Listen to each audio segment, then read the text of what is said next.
multi-scalar way, many scales of analysis, there's a way in which your bioeconomy is organized to function. Okay? Let's take your autonomic nervous system as an example.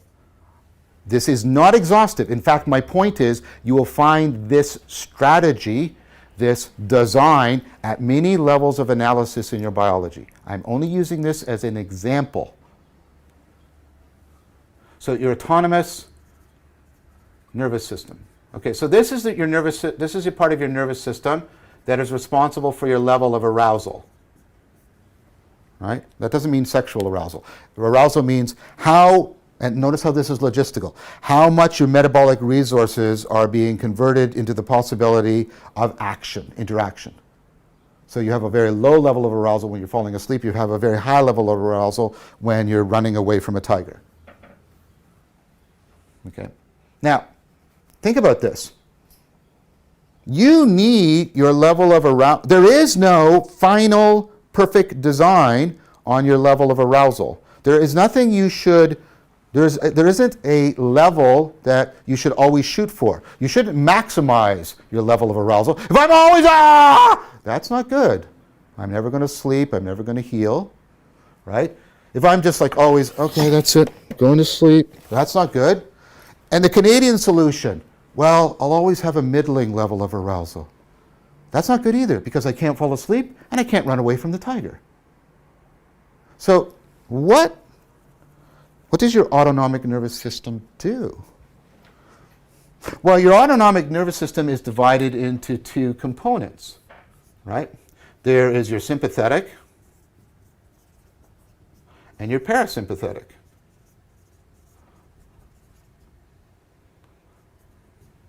So your sympathetic system is, right, it's designed, it's really biased. It's designed towards interpreting the world in a way, it's biased. Notice what I said. Remember, the things that make us adaptive also make us susceptible to self-deception. It's biased, right, because, right, you can't look at all of the evidence. It's biased to looking for and interpreting evidence that, I mean evidence non-anthropomorphically, that you should raise your level of arousal. Your parasympathetic system is biased the other way, right? These are both heuristic ways of processing. They work in terms of biasing the processing of data. Okay. So the parasympathetic system is constantly trying to find evidence that you should reduce your level of arousal. So they're opposed in their goal. But here's the thing. They are also interdependent in their function.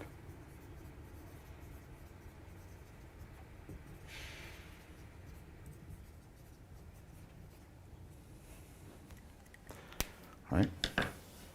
So, the sympathetic nervous system is always trying to arouse you. This is this hand pulling up.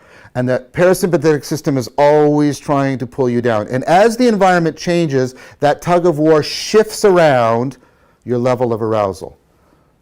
Right? The opponent processing, because when you have two systems that are opposed but integrated, you have opponent processing.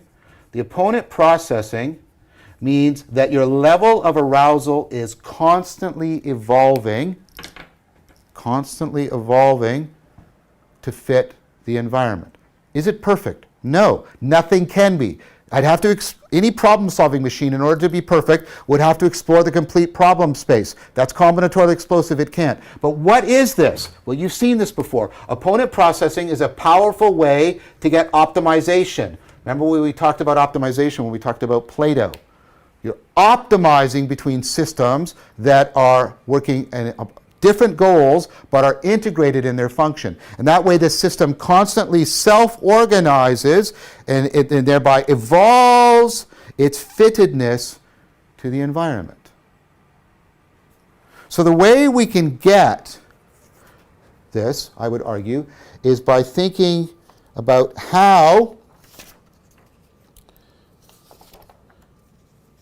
the brain, and I'm going to argue, very importantly, the embodied, embedded brain uses opponent processing in a multi-scalar way in order to regulate your bioeconomy, your autopoietic bioeconomy, so that it is constantly